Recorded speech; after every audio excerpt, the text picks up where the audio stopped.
শেষ পর্যন্ত দেখবেন। ভালোবাসা যেমন সাজানো জীবনটাকে নষ্ট করে দিতে পারে, আবার এলোমেলো জীবনটাকে গুছিয়েও দিতে পারে। সেটা আজকে গল্পের মাধ্যমে তুলে ধরা হচ্ছে। হ্যালো। হ্যালো, কি করছো? এই তো একটু ছাদে হাঁটছি। তার মানে তো ফিরিয়ে আসো। তারপরেও আমাকে একবারও কল করলে না যে? ভুলে গিয়েছিলাম। ও আচ্ছা। হুম। তুমি কি করছো? তেমন কিছু না, বলো তুমি। আমার কিছু বলার নেই। কেন? তুমি কি আমাকে ভালোবাসো না? বাসি তো। আমি না অনেক টায়ার্ড। কালকে কথা হবে জান। আর একটু কথা বলো না। আগে তো এমন করতে না। আগে তো আমি কথা বলতে না চাইলে তুমি রাগ করতে। আবেগ দিয়ে জীবন চলে না। আগে তো বুঝতাম না। ও, তার মানে এখন আর ভালোবাসাটাও আগের মতো নেই, তাই না? সেটা না। আসলে এখন আমার আর কথা নেই। ঘুমাই। তুমি রাগ করো না। ওকে। ছেলেটা অনেক কষ্ট পেলেও কিছু বলে না। কিছুক্ষণ পর সেই মেয়েটিকে কল করে, কিন্তু তার ফোন বন্ধ পায়। পরদিন সকালে। হ্যালো। বলো। তুমি বলো। কেন? এখনো কি তোমার কিছু বলার নেই? আর তাছাড়া কাল রাতে ফোন অফ করে রেখেছিলে কেন? এমনিতেই ফোন অফ করে ঘুমিয়ে পড়েছিলাম। আমি বুঝতে পারছি না, তুমি কি আমাকে ভালোবাসো না? আচ্ছা, তুমি আমাকে ঠকাচ্ছ না তো? মানে কি বলতে চাচ্ছ তুমি? সেটা তুমি ভালো করেই জানো। ফোন অফ করে কি অন্য কারোর সাথে কথা বলো? যদি অন্য কাউকে ভালোবেসে থাকো, তাহলে আমাকে বলতে পারো। লুকিয়ে কিছু করো না প্লিজ। এসব কি বলছো উল্টাপাল্টা? তোমার আমার প্রতি বিশ্বাস নেই?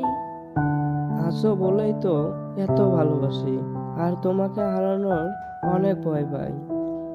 আমি তোমাকে ভালোবাসি। কখনো তোমাকে ঠকাইনি আর ঠকাবো না। আমাকে কথা দাও, আমার কথা শুনবে, আর আমাকে কখনো ছেড়ে যাবে না। কথা দিলাম, আমি কখনো তোমাকে ছেড়ে যাব না। I love you so much. I love you too. আচ্ছা, এখন রাখছি, পরে কথা হবে। সবকিছু ঠিকঠাক থাকলেও মেয়েটার হঠাৎ কিছু পরিবর্তন ছেলেটার মনে মেয়েটাকে হারানোর ভয়ের ভিত আরো শক্ত করে গড়ে তোলে, আর সন্দেহর জন্ম দেয়। হ্যালো জান, কি করছো? কিছুই না। তুমি? তোমাকে অনেক মিস করছিলাম, আর একটু পড়াশোনা করছিলাম। কিছুদিন পর অনার্সের চূড়ান্ত পরীক্ষা। ও, ঠিক আছে, পড়ো তাহলে, আমি ঘুমাই। এখনই ঘুমাবে? হুম। আমি না ঘুমালে তুমি তো পড়বে না। তুমি জেগে থাকলেই আমি পড়তে পারবো, কারণ তোমার সাথে কথা বলতে ইচ্ছে করলে বলতে পারবো। কাল কথা বলবো। তুমি পড়ো, আমি ঘুমাই। আচ্ছা। কিছুক্ষণ পর ছেলেটা মেয়েটাকে অনেক মিস করতে শুরু করে, তাই সে ফোন দেয় মেয়েটাকে। যদি জেগে থাকে তাহলে কথা বলতে পারবে। কিন্তু ছেলেটি মেয়েটাকে ফোন করে, আজও বদ্ধ পায়। আরও কিছুক্ষণ পর ছেলেটা অন্য একটা নাম্বারে কল করে, যে নাম্বারটা দিয়ে মেয়েটি ছেলেটির সাথে অনেক আগে যোগাযোগ করত। তারপর সে নাম্বারটি মাঝে বন্ধ করে দেয়। কিন্তু ছেলেটি যখন সেই নাম্বারে কল করে, তখন কল ওয়েটিং পায়। সেটা দেখে তার মাথা ঘুরে যায়। এত রাতে যার ঘুমানোর কথা, সে বদ্ধ নম্বরটি চালু করে কার সাথে কথা বলছে। এক পর্যায়ে ছেলেটির ফোন ধরে। হ্যালো। কি ব্যাপার? তুমি এই নাম্বার দিয়ে কার সাথে কথা বলো? আমার একটা ফ্রেন্ডের সাথে। মানে কি? আর কত মিথ্যা বলবে আমাকে? তোমার ফ্রেন্ডের সাথে কথা বললে তোমার নাম্বার দিয়ে বলতে, এটা দিয়ে নয়। আর এটা তো তুমি অনেক দিন ধরে বদ্ধ করে রেখেছো। হ্যাঁ, তুমি ঠিকই ধরেছো। আমি এখন আর তোমাকে ভালোবাসি না, আমি অন্য কাউকে ভালোবাসি। কি বলছো তুমি? তুমি আমাকে কথা দিয়েছো আমাকে কখনো ছেড়ে যাবে না। আমি এত কিছু জানি না, আমি অনেক আগে থেকেই তোমাকে বোঝাতে চেষ্টা করেছি যে তোমাকে আমি আর ভালোবাসি না, কিন্তু তুমি কিছুতেই আমার পিছু ছাড়ছো না। তাহলে আমার সন্দেহটাই ঠিক হলো। মানুষ ঠিকই বলে বিশ্বাস করা ভালো, কিন্তু কাউকে অন্ধ বিশ্বাস করা ভালো নয়। আচ্ছা, রাখছি। প্লিজ জান, এমনটা করো না। আমি তোমাকে নিজের থেকেও বেশি ভালোবাসি। তোমাকে ছাড়া আমি থাকতেই পারবো না। আর তোমাকে অন্য কারোর সাথে দেখা আমার কাছে মৃত্যুর সমান। আমার কিছু করার নেই, আমি অন্য কারো। আমার আর কয়েকদিন পর পরীক্ষা। এই সময়ে এমনটা করো না প্লিজ। আমি পড়াশোনা করতে পারবো না। আমার যদি কোনো ভুল হয়ে থাকে তাহলে বলো, আমি নিজেকে শুধরে নেব। তারপরেও আমাকে ছেড়ে যেও না এভাবে, আমাকে ঠকিও না। আমি আর তোমাকে ভালোবাসি না, সরি। এটা বলে মেয়েটা ফোন কেটে দেয়। ছেলেটার নাম্বারও ব্লক করে দেয়। ছেলেটি বারবার কল করতে থাকে, কিন্তু আর কানেক্ট করতে পারে না। ছেলেটি তখনই বলে, তুমি কেন করলে এমন আমার সাথে? আমি তোমাকে ছেড়ে কিভাবে থাকবো? আমার যে নিঃশ্বাস বদ্ধ হয়ে যাচ্ছে। ছেলেটা ফোনটা হাতে নিয়ে কাঁদতে থাকে প্রচণ্ড। কয়েকদিন পর পরীক্ষা। সে তবুও পড়াশোনা করতে পারলো না। ডিপ্রেশনে চলে গেল। বন্ধু বান্ধব সবাই বুঝিয়েছে, তবুও সে এতটা কষ্টের চাপ সহ্য করতে পারছিল না। সব সময় আগের স্মৃতিগুলো কুড়ে কুড়ে খাচ্ছিল তাকে। এইভাবে পরীক্ষা শুরু হয়ে যায়, শেষও হয়ে যায়, কিন্তু ছেলেটি পাস করতে পারে না। তিলে তিলে ছেলেটার জীবনটা শেষ হয়ে যায়। ওয়েট ওয়েট গাইস, এখন দেখবেন দ্বিতীয় গল্প। প্রতিদিনের মতো আজও ছেলেটা ক্লাস বাদ দিয়ে বাইরে বসে আছে বন্ধুদের সাথে। সে একটু উচ্চলঙ্গ টাইপের ছেলে। তাকে আবার একটি মেয়ে অনেক ভালোবাসতো, কিন্তু ছেলেটা এসব বুঝতো না। একদিন,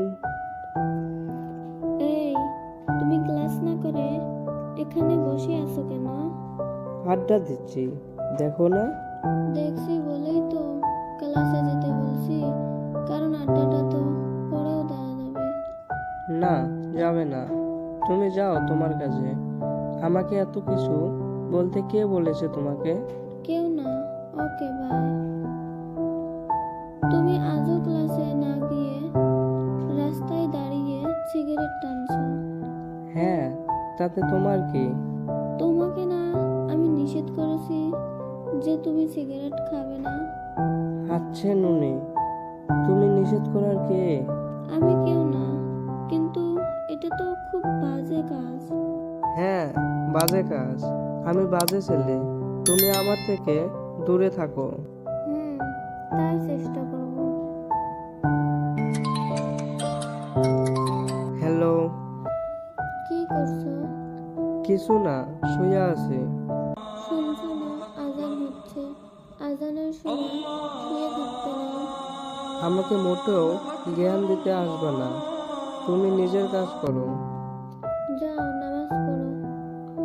এটা শোনার পর রাগ করে ছেলেটি ফোন কেটে দেয় আর মেয়েটার নাম্বার ব্লক করে রাখে। তারপর আরো এক সপ্তাহ পর কলেজে মেয়েটার সাথে দেখা হয়। কি হয়েছে? আমার নাম্বার ব্লক করে রেখেছো কেন? আমাকে আর বিরক্ত করবে না। আমি তোমাকে বিরক্ত করি না, তুমি যেন ভালো কিছু করতে পারো সেই চেষ্টাই করি। আমি কি করব না করব সেটা আমি ঠিক করব। তুমি বলার কে? আমি তোমাকে ভালোবাসি, আর তাই তোমাকে ভালো জায়গায় দেখতে চাই। আমি তোমাকে ভালোবাসি না, আর আমি যা ইচ্ছা তাই করব। আমাকে বাধা দিতে আসবে না। আচ্ছা ঠিক আছে, তবে আমার জন্য না হয় নিজের বাবা মায়ের কথা ভেবে না হয় খারাপ কাজ করা বন্ধ রাখো। একটু ভালো করে পড়াশোনা করো, তারা অনেক কষ্ট কষ্ট করে তোমার পড়াশোনার খরচ চালায়। তারা যেন তোমাকে নিয়ে গর্ব করতে পারে তেমন কিছু করো। আর এখন তুমি যে কাজগুলো করছো এগুলো নিচু প্রকৃতির মানুষের কাজ। এসব শুনে ছেলেটি অনেক রেগে যায় আর মেয়েটিকে একটা থাপ্পড় মারে। আর মেয়েটি কাঁদতে কাঁদতে ওখান থেকে চলে যায় আর কখনো ছেলেটির সাথে যোগাযোগ করে না। এভাবে অনেক দিন চলে যায়, কিন্তু মেয়েটি তার সাথে আর যোগাযোগ করে না। ছেলেটির অনেক খারাপ লাগে। সে বুঝতে পেরে মেয়েটিকে থাপ্পড় মারা উচিত হয়নি। হাজার হোক, মেয়েটি তার ভালো চায় বলে ছেলেটি তার নিজের ভুল বুঝতে পেরে মেয়েটির সাথে দেখা করতে যায়। এখন তো খুব ভালো আছো তাই না? বিরক্ত করার মতো কেউ নেই। আমি আজ বুঝতে পেরেছি ওই বিরক্তিটাই আমার ভালো থাকার একমাত্র অবলম্বন ছিল, আর আমি সেই অবলম্বন নিয়েই থাকতে চাই। আর কিছু লাগবে না আমার। তার মানে? আমি বুঝতে পেরেছি তুমি আমাকে কতটা ভালোবাসো আর কতটা ভালো চাও আমার। আমি কথা দিচ্ছি, আজ থেকে আমি নিজেকে বদলে ফেলবো। সত্যি?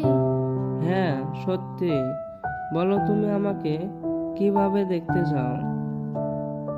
তোমাকে আমি ভালো মানুষ হিসেবে দেখতে চাই। আর দেখতে চাই তোমাকে দেখে যেন তোমার বাবা মা খুব খুশি হয়। আচ্ছা, তাই হবে। হুম, আজ থেকে নামাজ পড়বা ঠিক মতে, সিগারেট খাবা না, আর পড়াশোনা করবা। আর আর কি? আর আমাকে ভালোবাসবা বেশি বেশি। না, বাসবো না। কেন? কারণ আমি তোমার ভালোবাসার কাছে হারতে চাই। আচ্ছা বাবা, তাই হবে। এইভাবেই সব সময় আমার পাশে থেকো। হ্যাঁ, থাকবো। এরপর থেকে ছেলেটি নিয়মিত নামাজ পড়া শুরু করে, পড়াশোনায় মনোযোগ দেয় আর কোনো নেশা করে না। আগে মেয়েটি ছেলেটিকে ডেকে দিত নামাজ পড়ার জন্য, আর এখন ছেলেটিও মেয়েটিকে মাঝে মাঝে নামাজ পড়ার জন্য ডেকে দেয়। এইভাবে কয়েক বছর পার হবার পর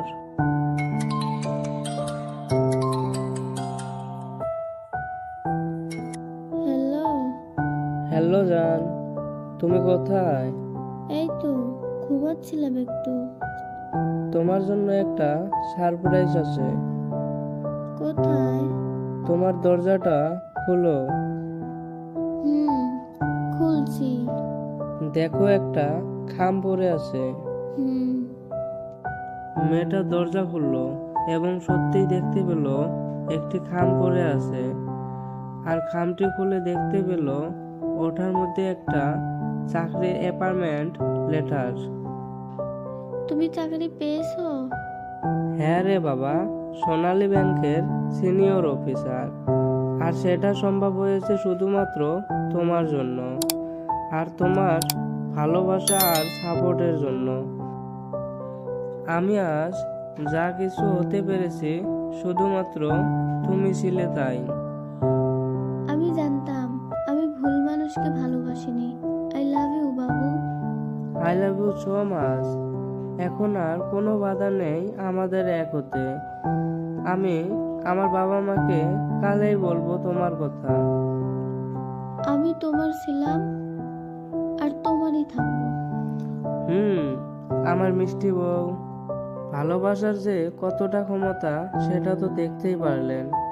প্রথম গল্পে ভালোবাসার কারণে একটি ছেলে তার জীবনটা তিলে তিলে শেষ করে দিল, আর দ্বিতীয় গল্পে ছেলেটি খারাপ থাকার পরেও একটি মেয়ের ভালোবাসা পেয়ে নিজেকে বদলে নিল। তো ভালোবাসা দিয়ে সব কিছু জয় করা যায়, এবং ভালোবাসার মতো সুন্দর মনের একটা মানুষ পাশে থাকলে জীবনে তার আর কিছুর প্রয়োজন হয় না। তো বন্ধুরা, আমাদের ভিডিওটি কেমন লাগলো সেটা না হয় কমেন্ট করে জানাবেন, আর ভিডিওটি আপনার প্রিয় মানুষদের কাছে শেয়ার করবেন। যেন তারা ভালোবেসে এবং তার সাপোর্ট দিয়ে আপনাদেরকে অনেক দূর পর্যন্ত এগিয়ে নিয়ে যেতে পারে। আর অবশ্যই আমাদের চ্যানেলটি সাবস্ক্রাইব করে সাথে থাকবেন। ধন্যবাদ সবাইকে।